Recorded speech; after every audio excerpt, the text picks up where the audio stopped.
is it true that India has become more unequal? Thank you, Siddharth. As always, great pleasure to be with you once again.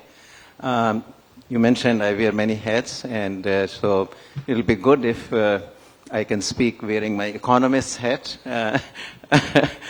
Currently, I sit in the chair of the 16th Finance Commission. That's a neutral body. It's not a government body in a technical sense. It's a constitutional body. So I neither speak for the government or for the commission, but for myself. Now, on the question of inequality, there are many aspects to this. Let me just mention just two of these. Your question, of course, was, has inequality risen? Right? So that brings into question one of the two aspects I wanted to touch on, which is that inequality has many different measures. And, you can measure inequality through sort of Gini coefficient that economists typically use that tries to give a measure of overall inequality in a group. That group could be a nation, it could be a state, it could be a village, it could be, So that is one measure. But then you can measure rural-urban inequality, you can measure top 1% relative to the bottom 10%, you can measure the wages of the skilled to unskilled, wages in the organized sector to unorganized sector.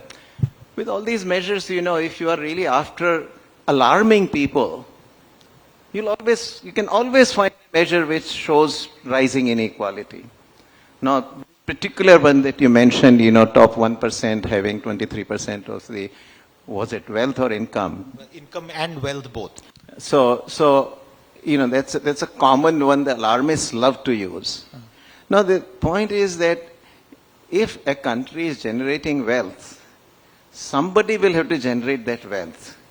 And even if they were keeping 2 or 3% of that wealth for themselves and then distributing the rest of it across the rest of the population, by sheer numbers, when you got, 1.4 billion population, you will get that kind of distribution.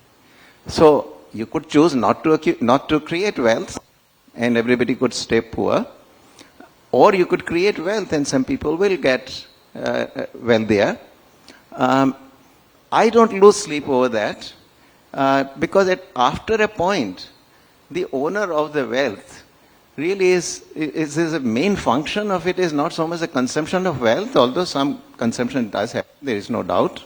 So it's a matter of how you allocate that wealth for further growth.